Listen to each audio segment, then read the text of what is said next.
Save किया था ना? मैं सिर्फ इसलिए गया था क्योंकि उसने मुझे कॉल किया, that's it. But listen तो. Save it for someone else.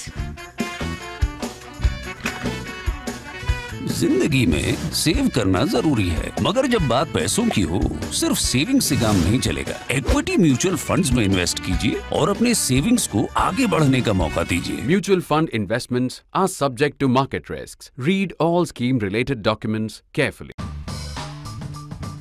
This is a long-awaited episode of Cut The Clutter on the state of the Chinese economy. There's been so much happening in our own politics lately. Parliament's been on. That this has taken the back seat.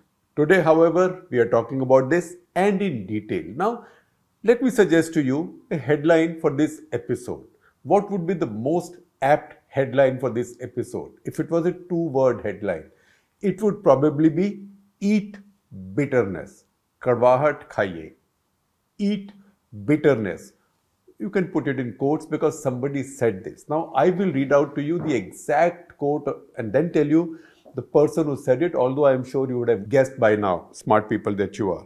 So the exact quote is, and I quote now, "The countless instances of success in life demonstrate that in one's youth, choosing to eat bitterness is also choosing to reap rewards." So I repeat again, the countless instances of success in life demonstrate that in one's youth, choosing to eat bitterness is also choosing to reap rewards.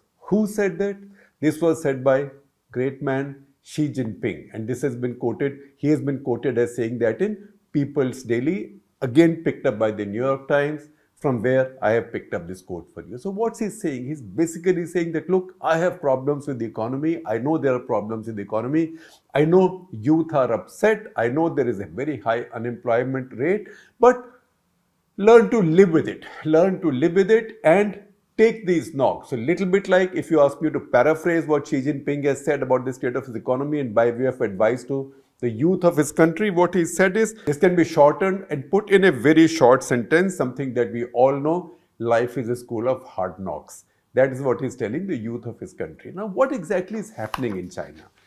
China, in so many ways, what's happening with China's economy is the opposite of what's happening elsewhere in the world. Elsewhere in the world, America, USA, the biggest economy in the world, Europe, OECD economies, economies of developed countries, and the economy of India as well, plus many other countries, not many other countries, not half as rich as China. The problem in all those countries is inflation. All those countries are fighting with inflation. And you know what? Since China is China, you can trust it to break the trend. In fact, not just to buck the trend, but go in the other direction. So as we say in Hindi, udhar ulti Ganga beh rahi hai. So Ganga in China is flowing in the opposite direction. It's going from east to west or south to north. The Chinese economy right now is going through the exact opposite of inflation. What is it called? It's called deflation. Deflation means that as of now, inflation rate in China is 0 or near 0.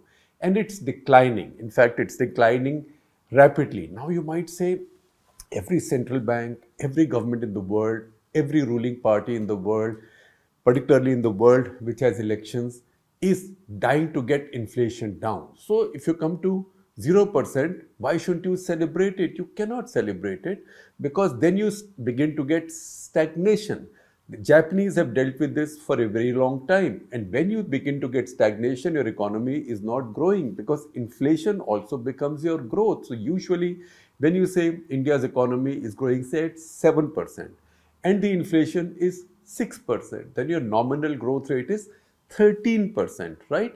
Real growth rate is nominal growth rate minus inflation, right? But if you have 0% inflation, if you have deflation, where do you get growth from? Growth doesn't come. So China's getting there. So China is getting into this deflationary trap much before it became rich like Japan. So this is a Japan-like trap that China has got into when it's much less rich than Japan. And that is the problem that the Chinese have right now. So today, as we record this episode of Cut the Clutter, One more big real estate firm in China has collapsed. That is Country Garden. Country Garden has collapsed because it defaulted not on one but two installments of its global dollar bonds. That's a big thing. Now, this is a big thing, particularly because this comes 2 years after the collapse of Evergrande. Evergrande was another big Chinese real estate company on which we had done a full episode of Cut The Clutter.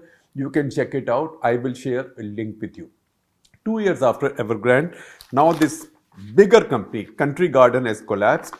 Collapsed in the sense that they've defaulted on two tranches, payment of two tranches of their dollar bonds. Now, how big is this company? First of all, just to get it accurate, the company still has a grace period of 30 days to repay these installments. If they do it, then they haven't defaulted. But for now, they have defaulted. The company has declined. The company has declined in its strength in the Chinese markets. Last year, it was number 1 real estate company in the Chinese market. Today, because it's collapsing, it's already number 5 in the Chinese market.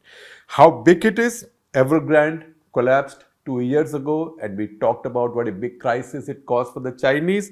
Evergrande had 700 projects across China at the same time. These are much bigger. These companies are much bigger than any real estate companies in India, which in any case tend to be regional or localized. Some company may be big in Delhi, some may be big in Gurgaon, some in Noida, Greater Noida, some in some parts of Mumbai, suburbs Mumbai or central Mumbai or Thane like that, or Pune, right, or Bengaluru or Hyderabad. But China, on the other hand, is nationwide companies with projects all over the country. This company, Country Garden, has 3,000 housing projects. 3,000. And how important is real estate to China's economy?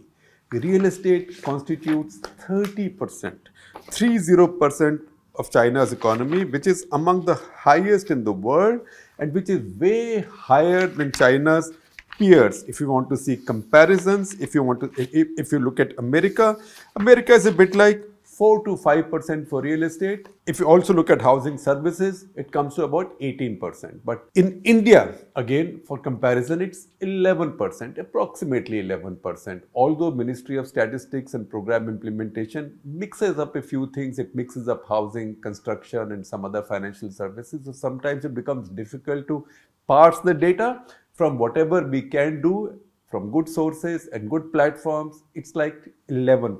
So 11% in India, 5% in America, or maybe 18% if you also add household services, which is really not part of real estate, should not be.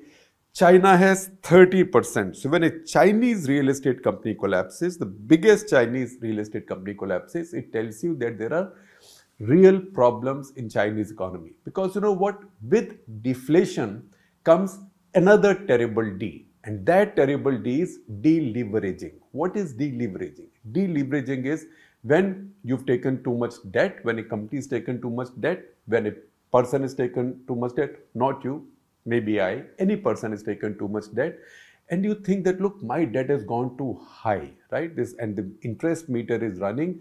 What do I do? And my income is the same. My income is not rising. So when I bought a house, or when anybody bought a house, you thought, you were optimistic, you thought my income will keep going up. So people, mostly human beings, work on aspiration, that I'm buying this house, my EMI is say 1 lakh rupees, right? Today my income is 3 lakh rupees. So 1/3 goes to this EMI, but I'm hoping that soon enough my income will go up because my children are on the way. I'll have new babies have to be looked after, then they'll go to school, I'll buy a proper car, etc., etc. With all that, my expenses will go up.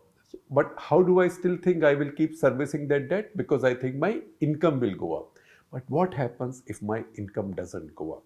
When my income doesn't go up, or maybe when my income comes down, if my income was 3 lakh and I was paying debt of 1 lakh, right? Today my income might be 2 lakhs. So I may have lost my job, maybe even less than whatever income I have.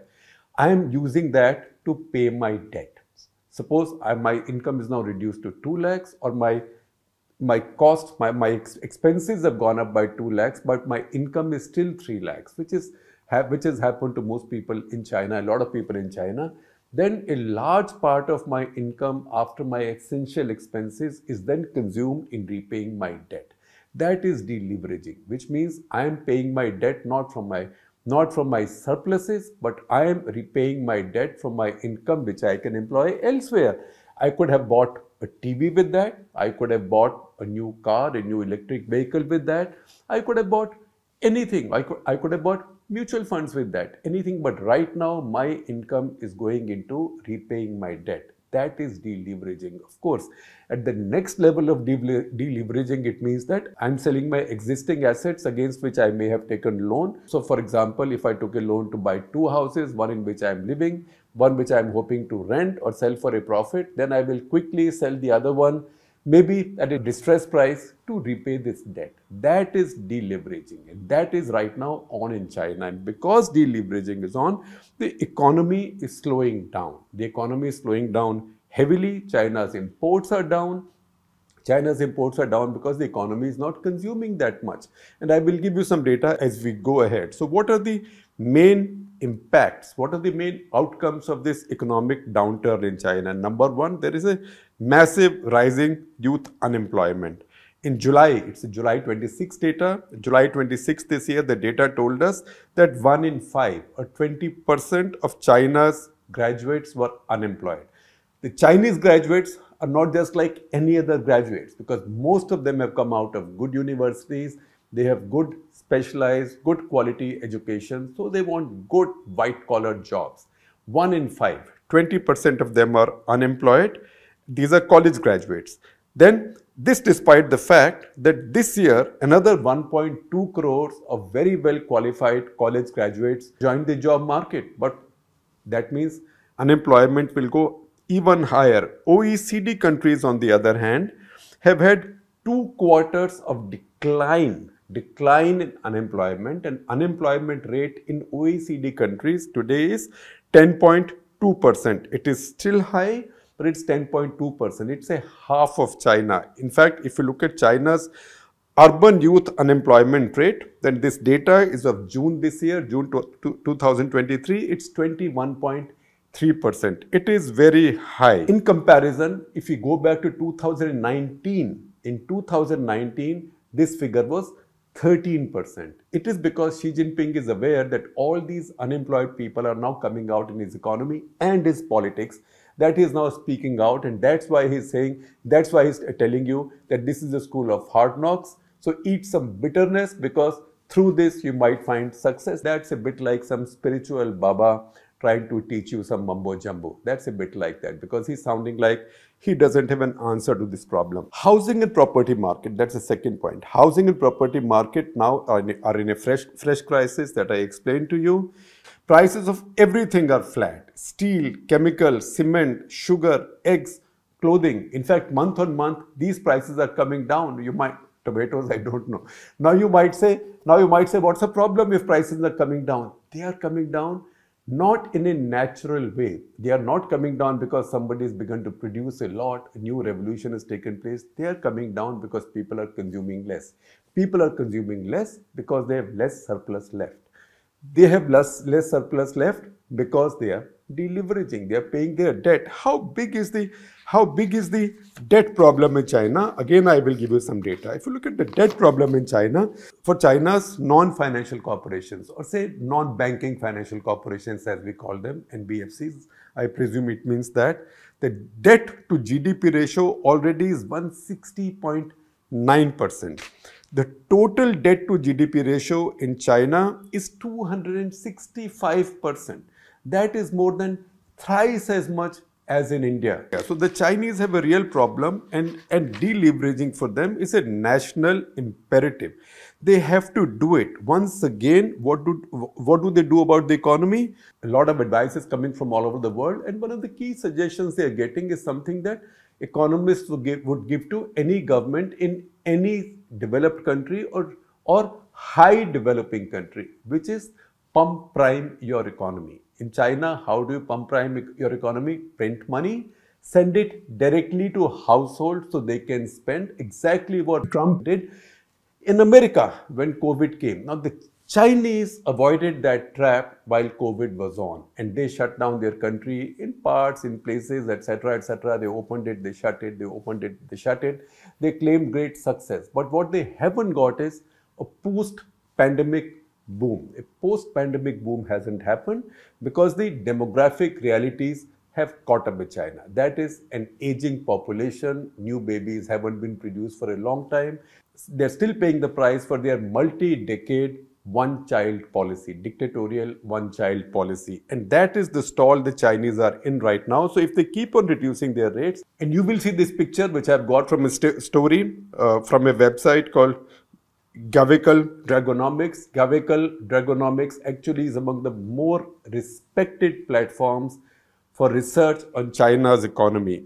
And that tells you, first of all, look at the picture. The picture tells you that all the stories on the home page or on the front page of the website, if I may call it, are about Chinese deflation and the crisis in Chinese economy. In fact, I think 3 of the headlines have the word deflation or deflationary in them.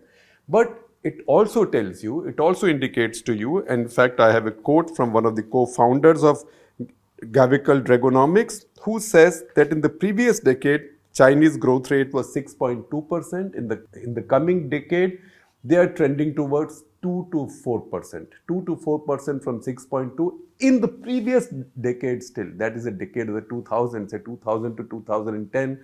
China grew at an average of 10.6%. That is when the Chinese really boomed. So 10.6, they built the base, power of compounding. Then 6.2 was very good. And now suddenly they dropped to 4 and maybe 2. So the Chinese economy will still keep adding a lot of wealth, say compared to India. But for a country used to that kind of growth and producing so many educated people, also educated with high skills, it's going to be very frustrating. Because what is the trap in China? The trap in Chinese employment is, and there's a quote from David Wang, who's the chief economist of Credit Suisse China. He says, unemployment issue in China is not transitory, and I'm quoting him, it's not transitory but structural. And why is it structural? Because the jobs that the Chinese employers now have to give to people, for which they need people, they require skill levels which are much lower than the skill levels or the education levels that the new Chinese graduates have. To that extent, this is again a situation which is exactly the opposite of India. In India, a lot of the startups, the tech industry, the new businesses, the financial world, they are troubled because they said, look, we need skilled people, but our education system in India is simply not producing enough people with the quality of education and skills that are needed to people, I'm not saying man, to people these businesses. In China, it's the opposite. Jobs are available, but these might be jobs, say a call center job for somebody who has an IIT equivalent education, right? So there is a job available, but that's not the job you want. So that is the trap that the Chinese are in right now. Once again, to simplify, the Chinese economy is unable to produce as many high-skilled, high-wage jobs as they are producing graduates with high skills, expecting high wages. This is exactly the opposite of the situation in India. So what does Xi Jinping try to do? He's again giving the same kind of sort of grand uncle advice. He's saying he's giving directions to companies to hire more graduates. But once again, you hire a graduate whose expectation is, say, 5 lakhs a month rupees. I'm just simplifying it. Whereas the company says, yes, I can hire this graduate, but I can only pay 50,000 a month because that's a job I have. You might be a highly skilled person, but I can only hire you as a call center worker or maybe as a security guard or something, right? That is the crisis that the Chinese are into right now. So Xi Jinping, first he gave orders or instructions or advice, quote unquote, to private companies to hire more graduates, more fresh graduates. And second, he's advising the youth to go to rural areas, do blue-collar jobs. But you know, those things could be done in the Mao era, when you could just herd people by the train and take them to some place for re-education, re-employment, reskilling, etc. You can't do that anymore. And that is what she's dealing with at this point of time. Because what's happened with him is, from all the reading I do, one of the main reasons his economy is in such a crisis is because he's tried to replicate the command economy model. That is something that under Deng Xiaoping, the Chinese had given up. But he now is a dictator and he acts like one. So he thinks that he can run all of the economy, all of his tech companies, all of his... We had a full episode of Cut The Clutter on how he had pretty much destroyed his edtech industry. He also undermined Jack Ma, other Chinese entrepreneurs. He doesn't like anything in the private sector which does not owe its success to the state, which in his case is the party. And that is one of the reasons, that's a key reason from all analysis that his economy has got into such a mess. Now, what happens if he attacks this problem the conventional way, which is reduce interest rates? Reduce interest rates, print more money, exactly what the Americans did, what the Brits did, what the Europeans did. What then happens is, when you cut interest rates to almost nothing, that is basically you're shoving loans down people's throats at a time when you already have a debt crisis. So that brings in systemic risks. Also, if you print money and you send it to households to pump prime your economy, it inevitably leads to inflation, as happened in America. That is something the US Fed is dealing with right now. That is something that the British and that is the European central banks are dealing with right now. To some extent, Indian central bank, RBI, has also been dealing with it. Although in India, there was no pump priming of the economy, but still inflation tolerance is very low. So they are doing it now. Or on the other hand, the Chinese have to launch the massive deleveraging operation. Now, when you deleverage, you're basically taking the animal spirits away, not just from your economy, but also from households. So you are telling everybody, listen, hang on to your money. If you have anything to spare, hang on to it, don't spend. And if you have any earnings right now, repay your debt, because you must repay your debt first. Once that mindset comes in, then everybody in the economy, from your entrepreneurs to your households, they all stop investing. And that's why any systematic, massive deleveraging often or mostly leads to a recession. So in fact, we have data from a McKinsey study, and it's a McKinsey study of 45 deleveraging experiments since the Great Depression. 32 of these led to a financial crisis. That is 71%. So odds on you undertaking a big deleveraging like this and getting away with it are less than 1 in 3. I'm not sure Xi Jinping wants to take that risk, but that is the problem that he has to deal with right now. Now, average consumer inflation has still been falling. Between June 2022 to now, it has year on year, it has fallen by 5.4% to come to almost zero. In all his companies and all businesses, profits and incomes are declining.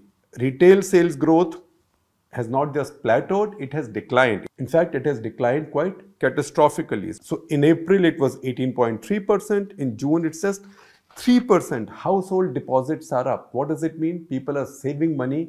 They're putting it in the bank. They are not spending it. And this happens in any society when economic uncertainties pile up. It's also a result of that increasingly Chinese young people are not looking for jobs in private sector because those are not available. They are trying for civil services. You look at any newspaper these days, the first 2, 3, 4 pages are full page ads of UPSC coaching center. So something like that's happening in China as well, because these are able, well-educated people. They don't find enough jobs in the private sector. So they look at the government as a solution. Now, what's happening in China is affecting everybody. Look at the American companies, look at the big chemical companies, DuPont, Dow, they are hurting. The big machinery companies, Caterpillar, and a lot of the tech companies, they are all hurting right now. They are also hurting because China's imports have fallen off a cliff. Now, how have the Chinese been handling it? Chinese central bank has actually been very conservative with its interest rates. So see this chart, for example. This chart from a reputed website. This shows you the trend of Chinese interest rates as set by the PBOC, People's Bank of China. So in January of 2020, Jan 2020, just as COVID is beginning, it is at 4.2%. China is now, by now, almost a developed economy, 4.2%, right? There it remains for about 6-7 months until July 20, when it comes down to 3.85%. Remember, that's when the first COVID wave is on, and that's concentrated in China. So Chinese reduce interest rates, hoping that this will drive some investments and support the economy and businesses. till December 21, that rate remains flat rate like that at 3.85. From December 21, as the Chinese realize that the economy is really suffering, they've begun to cut this rate. They've begun to cut this rate. This is the exact opposite of what's happening elsewhere in the world. In America, in Britain, in Europe, rates are being raised. In India, rates have been raised, and every time RBI makes hawkish statements, and last couple of times they haven't raised the rates, but they've still made hawkish statements saying that we are watching inflation very carefully. In China, they've been cutting the rates. So they've now brought them down to 3.55, and chances are that they will cut them further. If that happens and you keep going down, then you know the bottom is zero. And that would mean a further reduction in interest rates, and maybe even pump priming of households will lead to familiar traps. So we don't know what will happen. The Chinese are smart people. If they weren't smart, they would not have built a $17-18 trillion economy in the last 3 decades. So they will have some answers. They will come up with them.